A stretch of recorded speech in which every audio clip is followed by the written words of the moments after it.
Hi guys, welcome to today's lesson. Today we're looking at factorising of expressions. So the previous lesson we just looked at expanding. So the opposite of expanding, or the undoing of expanding, will be of course factorising. So we looked at things like this. We looked at, let's say 5 outside of a plus 2, right? So what we did last time, we multiplied the 5 and the a together to make 5a. We multiplied the 5 and the 2 together to give 10. And that was our answer, right? Because there's nothing else we could simplify. But in this instance, what we are now going to be asked to do is to undo that by factorising. And I'm going to say for the first one, let's do 5a plus 10. So we're going to undo what we just did.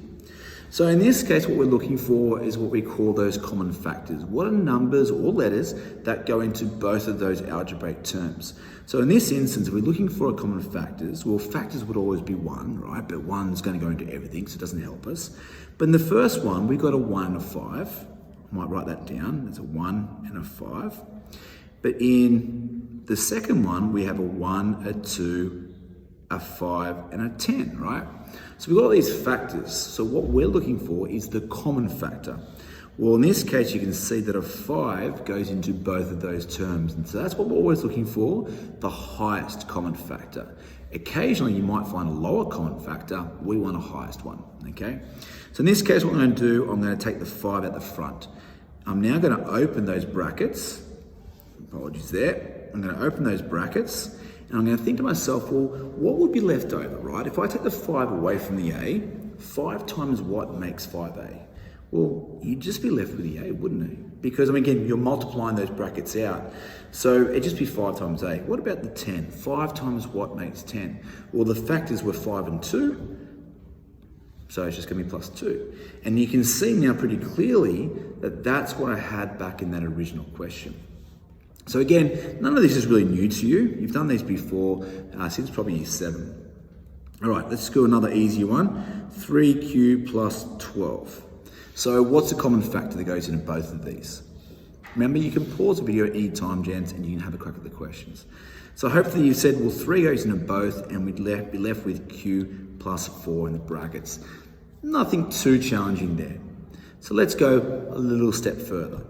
Let's say 15x squared, and we're going to say plus 10x.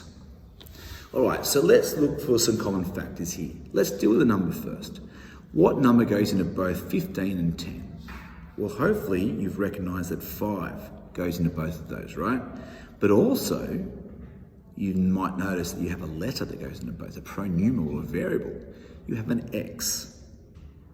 And then in the brackets, 5x times 3x makes 15x squared, must have an x there, plus, and a 5x times 2 makes the 10x. So you're very careful making sure you have the right amount of x's to make the x squares or the normal x. Now, what some people say is, but sir, what I had was 5 outside of 3x squared plus 2x. When I expand that out, it makes what we had. And that is absolutely true, very, very true. The problem is, when we want to factorise, we have to factorise fully, as far as we can possibly go.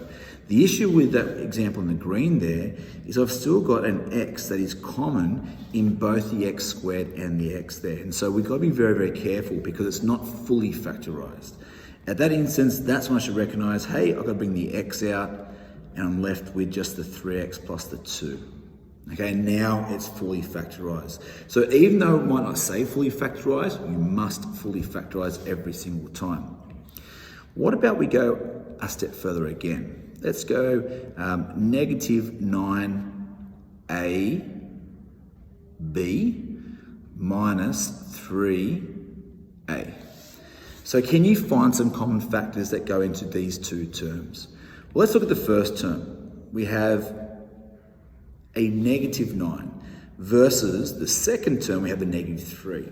Well, hopefully you're recognising both of them have a negative. So we can actually pull the negative out the front.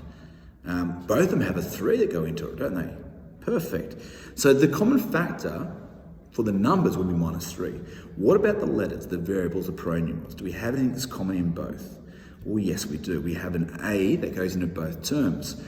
I'm now going to open my brackets and think, well, what's missing? What do I need to multiply minus 3a by to make that minus 9ab? Well, minus 3a times 3, that makes minus 9a, and I'm missing ab. Perfect. And what about minus 3a times something to make minus 3a? That's interesting, isn't it? Hopefully we're going to put a plus 1 there. Now what happens if you put a minus 1? Well, think about it. If you put a minus 1, it would have been minus 3a times negative 1, which that would have given you a positive 3a. But we didn't want a positive 3a in the answer. We wanted a minus 3a in the answer. So we have to ensure those minuses and pluses are around the right way. Gents, a lot of this will just be a bit of playing around with it, having a crack at some of these questions. There's plenty of questions for you to do today.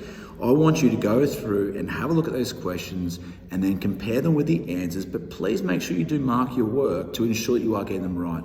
A lot of the time, I think the errors will come about where you have your minuses and where you have your pluses. Apart from that, it is revision, but hopefully you're going okay with it. If not, shoot me through an email and hopefully we can help you at some point.